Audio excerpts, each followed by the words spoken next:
እኮሱን ነው እያልከን ሁለተኛው ላይ ሳንሄድ አንደኛውን እንየው እያልኩ አንደኛው ላይ ያነሳው ነጥብ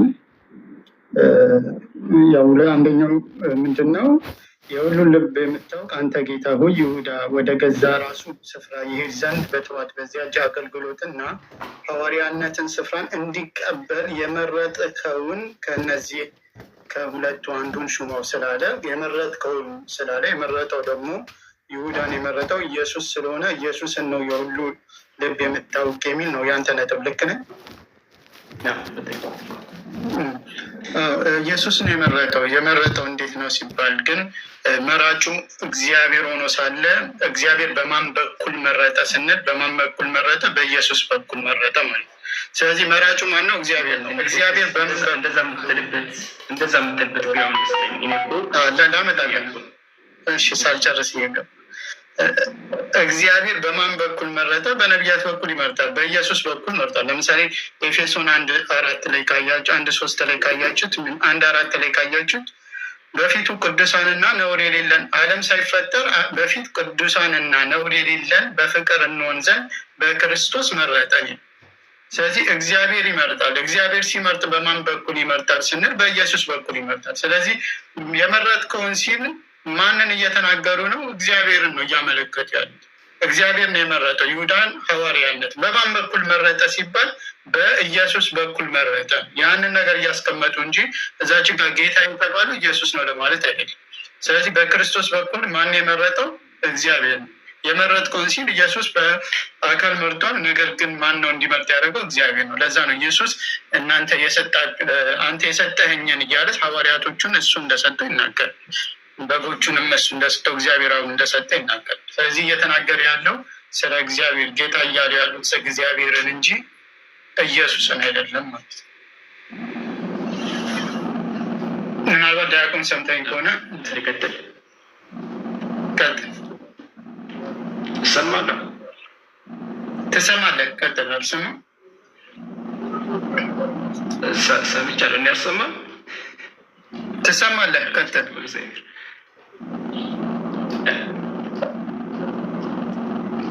መልካም። እሺ፣ በመጀመሪያ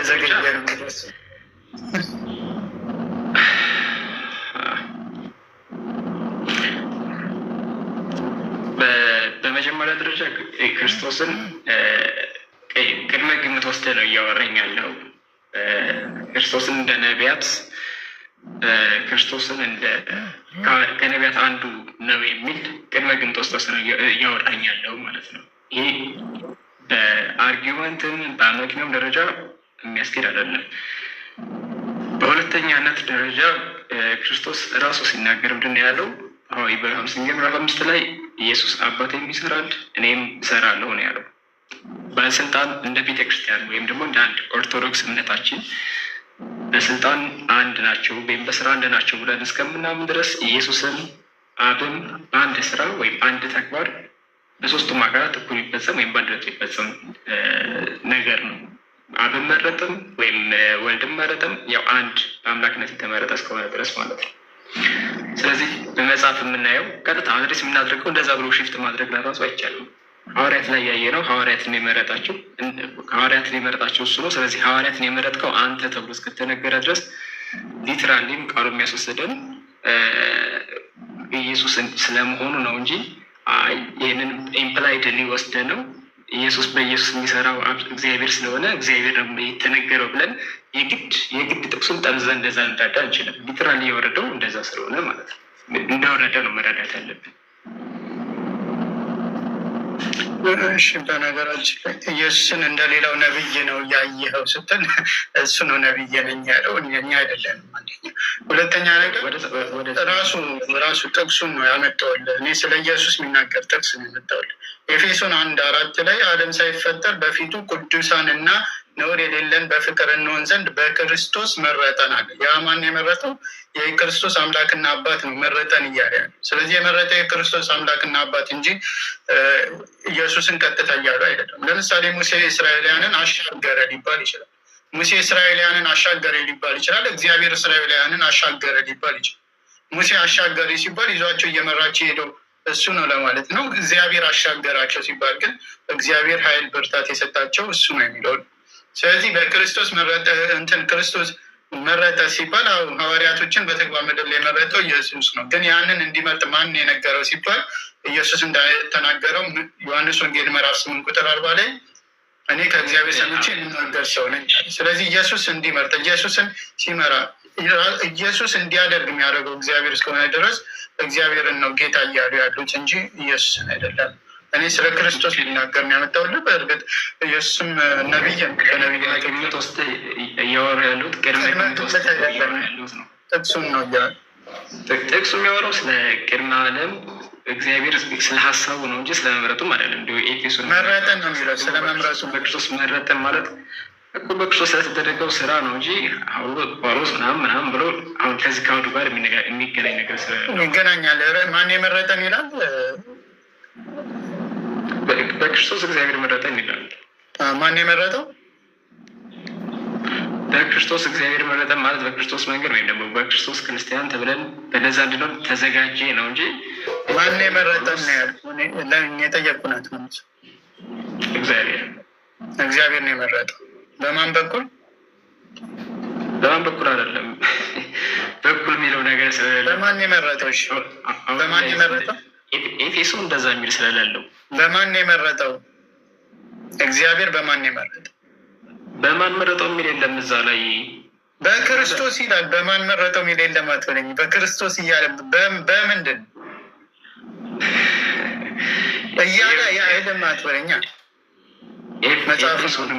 ኤፌሶን የሚናገረው በክርስቶስ ስለተደረገው ስራ በክርስቶስ መዳን ስለተደረገው ሳይሆን እግዚአብሔር ስለመረጠው ነው እየተናገረ።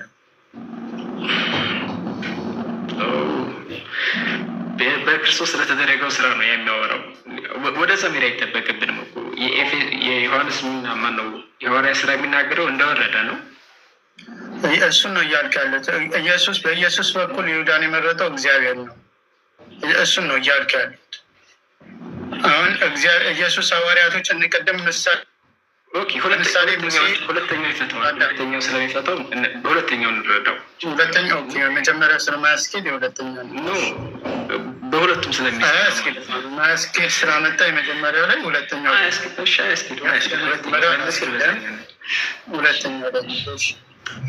አውዱ ጌታ የሚለው ክርስቶስን ስለሆኑ ቁጥር 21 ላይ ከፍለህ ስትመለከት ጌታ ኢየሱስ ብሎ ክርስቶስን ጌታ ይለዋል።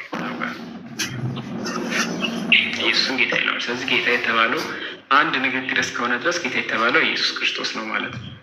21 ላይ ጌታ ኢየሱስ ብሎ ጌታ ማን እንደተባለ ቀጥታ አመልክቷል አይደል?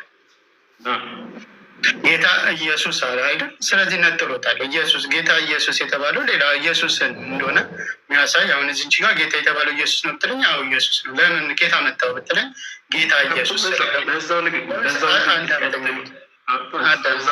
ቀጥሎ ጌታ አንተ ጌታ እያለ እኮ ነው። አንተ አይደለም እዛው ላይ እንሄዳለን። አይ ቪዲዮን ይክፈተው እኮ ክፈትለት ሀሰን። አንተ ድምፅ እንትን ስለሚልብህ ነው እንትን ያለ። ስለዚህ ከዮሐንስ ጥምቀት ጀምሮ ከእኛ ዘንድ እስካረገበት ቀን ድረስ ጌታ ኢየሱስ በእኛ መካከል በገባበትና በወጣበት ዘመን ሁሉ ከእኛ ጋር አብረው ከነበሩ ሰዎች ከእነዚህ አንዱ ከእኛ ጋር የትንሣኤው ምስክር ይሆን ዘንድ ይገባል አለ። እዚች ጋ ጌታ የተባለው ኢየሱስ ራሱ ጌታ ኢየሱስ እያለ እኮ አብርሃም፣ ሙሴ ጌታ ተብለዋል። አሁን አዳም እሱ አይመለከተንም አባት። አሁን ጌትነቱ የምንድን ነው ምናምን የሚለው ተው። ምንድን ነው አላልኩም። እሱ ማን ነው ጌታ የተባለው? አዳም። ስለዚህ በአውዱ መሰረት ጌታ የተባለው ማን ነው?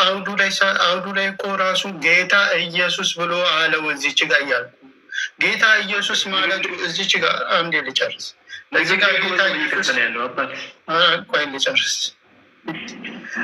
እዚህ ጋር ጌታ ኢየሱስ ብሎ ማለቱ ጌታ ኢየሱስ በእኛ መካከል እያለ ቁጥር 21 እና 22 ላይ ማለቱ ቁጥር 25 ላይ የሚሄደህ ጌታ የተባለው ኢየሱስ ነው ልትል ምክንያት አይሆንም።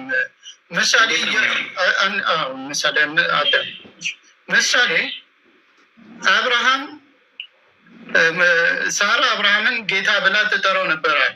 ከዛ ቁጥር አዳምጠኛ ከትንሽ መስመር በኋላ ጌታ እንዲያደረገ ጌታ ሰማይና ምድርን ፈጠረ ቢል ጌታ የተባለው አብርሃም ስለሆነ አብርሃም ሰማይና ምድርን ፈጥሯል ማለት ነው ብለህ ልትረዳ ነው? አውድ አልቀየርም ነው የምትይዘው? አውድ አልቀየርም። እንደዚህ አይታምጣሽ እኮ እንደዚህ ባመጣ እንደዚህ ነው የምትረዳው ወይ? አውዱ እስካለየው ድረስ አውዱ የለየው ከሆነ እንደዛ ነው። እንደዛ ለምሳሌ እዛው ሌላ ቦታ ሳለ ጌታ ጌታዬን የሚል ጥቅስ አለ አይደል? አውዱ ይለየዋል። አሁን ይሄ ጌታ ጌታዬን ሲል ሁለት አካላት ነው።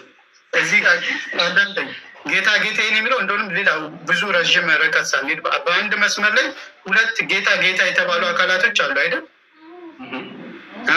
ሁለቱ አካላቶች አንድ አካል ናቸው? አውዱ ይለየዋል አለው። ሁለቱ አንድ አካል ናቸው ወይ ነው ጥያቄ። በእግዚአብሔር የጠየቁን ዲያቆን አንድ መስመር ላይ እኔ እንደሆንም 2-3 አረፍተና ምዕራፍ ሳልሄድ እዛው ምዕራፍ ላይ አንድ ጥቅስ ላይ እንደሆንም አንተ 3-4 ዘለህ ነው እዛ ጋር ጌታ ተብሏል 21 ላይ 25ም ላይ እያልከኝ፣ እኔ ግን አንድ ጥቅስ ላይ ነው የጠየቁት። አንድ ጥቅስ ላይ ጌታ ጌታዬን ተብሎ ተቀምጧል። ስለዚህ ሁለቱም ቦታ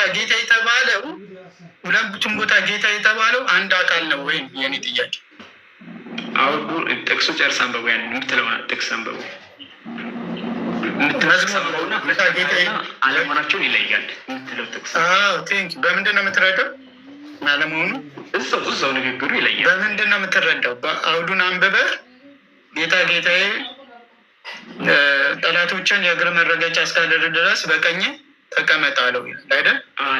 አለው ይለና ሁለት መኖራቸው በግልጽ ይናገራል። ሁለት አካል መሆኑን ተረዳህ አይደል? ከዛ ከእንትኑን አንጻር ቴንኪው። ስለዚህ አንድ መስመር ላይ አዳምጠኝ ዲያቆን፣ እናንተ እኮ እየተግባባል እዛ አሳየኛ ሁለት አካል ስለመሆናቸው። እኔ ሁለት አካል ለምን እንደሆኑ ላስረዳ። ሁለት አካል እነዚህ አካላቶች ምን አሉ? ሲጸልዩም ይላል እየጸለዩ አንደኛ ጸሎት ኢየሱስ ሊገባ አይችልም። ስለዚህ ሁለቱ የተለያዩ አካል መሆኑን ተረዳን። እየጸለዩ ቅድመ ግንዛቤ አይገባውን እያሳየው እኮ እሱን ነው የምልህ። እንደሚገባው እያሳየው አይገባውም ትለኛለህ እንዴ? ይህንን ጥቅስ እኮ ማምጣት የምችለው ኢየሱስ ጌታ መሆኑን ከተረዳ በኋላ ካየን በኋላ። እኔ ግን ኢየሱስ እንዳልሆነ ማሳየህ ከዚሁ ጋር ለምን ስትለኝ ሲጸልዩም አንደኛ እየጸልዩ ነው። ስለዚህ ኢየሱስ የትኛውን ቦታ ላይ የተጸለየለት ቦታ የለም። ኢየሱስ ይጸልያል እንጂ አይጸለየለትም። ኢየሱስ ይጸልይ እንጂ መጽሐፍ ቅዱስ የሚያስተምረው ተጸልዮለታል። በነገራችን ላይ ነፍስን አንድ ቦታ አልተጸለየለትም ኢየሱስ። መጽሐፍ ቅዱስ ኢየሱስ ይጸልያል እንጂ አያስጸልይም። ከዚች ጥቅስ መውጣት አልፈልግም ይችላል። አልወጣም። እኔ እዚሁ ነኝ እኮ ልጨርስ። አንዱ እየመጣሁ ከዛ ምን አለ? የሁሉን ልብ የምታውቅ አንተ ጌታ ሆይ። ስለዚህ የሁሉን ልብ ስለሚያውቅ ጌታ እየተናገረ ነው እንጂ የሁሉን ልብ ስለሚያውቅ ጌታ እየተናገረ ነው እንጂ ኢየሱስ ስለማያውቀው እውቀት የሌለውን አካል እየተናገረ። እነዚህ ጌታ ሲሉ የሁሉን ልብ የሚያውቅ ነው። ኢየሱስ ግን የሁሉን ልብ የሚያውቅ ሰው ሌላ ይሄ ደግሞ ሌላ ሳዲ አንድ ድምፅ ሜታ ረጊ አንድ ሳዲ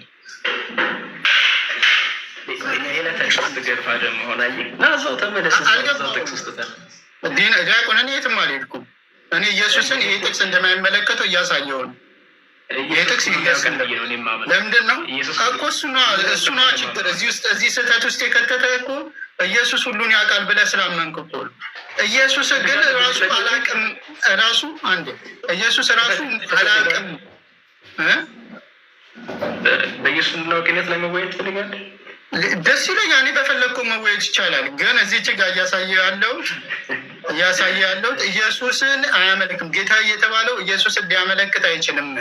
ምክንያቱም ኢየሱስ ጌትነቱ አንደኛ በተደራጊነት ነው፣ ሁለተኛ ደግሞ ሁሉን ሊያመያቅ ሊባል አይችልም። ስለዚህ ይሄ ጋር እየተናገረ ያለው በተደራጊነት መሆኑ አይመለከተንም።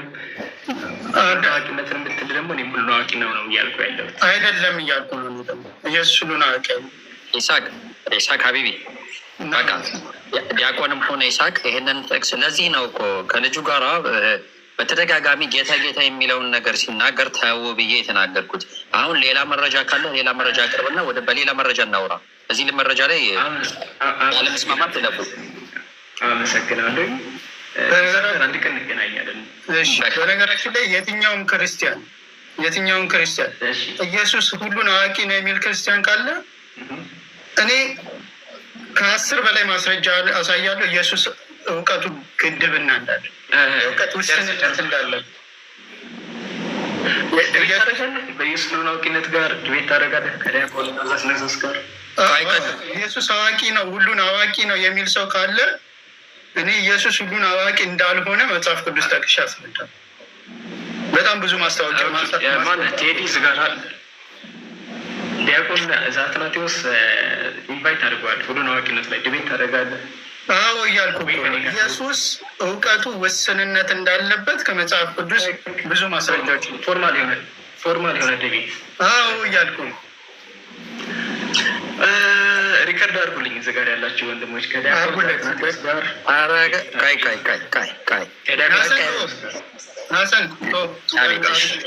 ሪከርድ አድርግና ውሰድ ለራስህ እና ከዛ ፖስተው አብሽር ቀጥል። ከዲያቆን አትናቴዎስ ጋር ድቤት ታደርጋላችሁ? ኢየሱስ ክርስቶስ ግን አዋቂነት ጋር ለዛሬ ይበቃኛል። ከብዙ አስተዋወቁልኝ እስካሁን ደራሱ የቆየሁት እግዚአብሔር ያክብርልኝ። ችግር የለም አብሽር። ሌላ ጊዜም ተመልሰህና እንወያያለን። እንደዚህ በስርዓት በደንብ እንዲያደርጉልህ ድምፅን ከፍ አድርገው ብታደርገው ሪከርድ እንወያያለን። ተዘጋጅ ቃልን እንዳታጥፍ። እድሜ ይስጠን በህይወት ያቆየን። ስንገናኝ ይዘኸውናና እናወራለን። አለመግባባትን እኮ አንድ ጸጋ ነው። እሺ መልካም ቀን። በቃሽ ወገናችን ቀጥይ። ኢሳቅ ሀቢቢ ከወገናችን ጋር ቀጥል።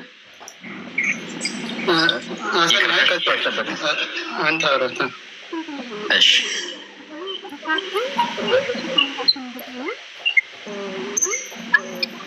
ድምፅሽ ሩቅ ነው፣ አይሰማም።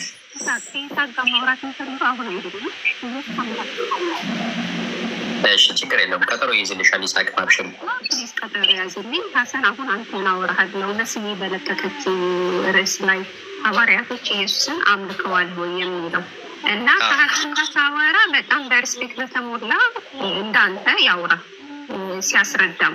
እሺ ኔክስት ታይም እና ፕሊስ አሳውቁኝ። ከእናንተ ጋር ደስተኛ ነኝ ገብቼ እንትን ለማለት። ዋናው የገቡበት መስዬ የላከችው ሐዋርያት ኢየሱስን አምልከዋል የሚለው መሰለኝ ጥያቄያችሁ። ሐዋርያቶች ባይዘወይ ኢሳቅ የኔ መምህሬ ነው። አብሽሪ። በሌላ ጊዜም ጥሩ አድርጎ ያወያይሻል። አብሽሪ። ሐዋርያቶች ኢየሱስን አምልከውታል ስትይ ኢየሱስን ማምለካቸውን ያው ማስረጃ ከባይብል እንጠይቅሻለን። ከባይብል ጥቅሱን ትሰጪና ለሽኛ እናነባለን። ኦኬ በጣም አመሰግናለሁ። ኢየሱስን አምልኮታል ብቻም ሳይሆን አምላክ እንደሆነም እንደተናገሩ ምን የሚያሳይ ጥቅስ መናገር እንችላለን?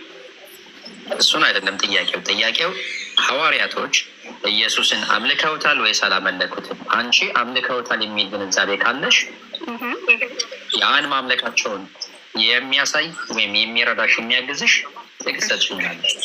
እሺ 3 ደቂቃ አለኝ። ቅድም እንደነገርኩ በጣም ቆይታችሁኛል። 3 ደቂቃ አለኝ። ጴጥሮስ ምዕራፍ 1:3 ላይ ጴጥሮስ መክፈት ይችላል። ጴጥሮስ ምዕራፍ አንደኛ ጴጥሮስ ምዕራፍ ስንት? ምዕራፍ 1 እሺ 1-3 ከ1 እስከ 3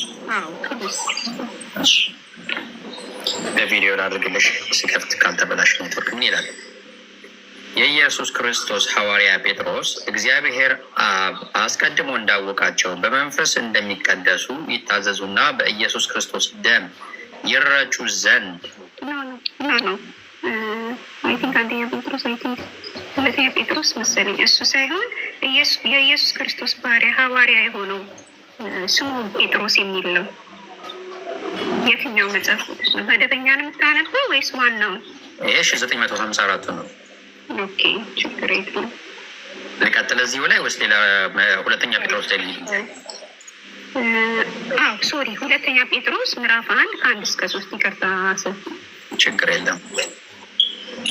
ከ1 እስከ 4 ፕሊስ። ከ1 እስከ 3 ከ1 እስከ 3 ሁለተኛ ጴጥሮስ ምዕራፍ 1 ከ1 እስከ 3 ይኸው ሁለተኛ ጴጥሮስ ምዕራፍ 1 የኢየሱስ ክርስቶስ ባሪያ ሐዋርያ የሆነ ስምዖን ጴጥሮስ በአምላካችንና በመድኃኒታችን በኢየሱስ ክርስቶስ ጽድቅ ካገኘነው ጋር የተተካከለ የክብር እምነት ላገኙ። ይቅርታ ጉሮሮን ያዝ እያደረገኝ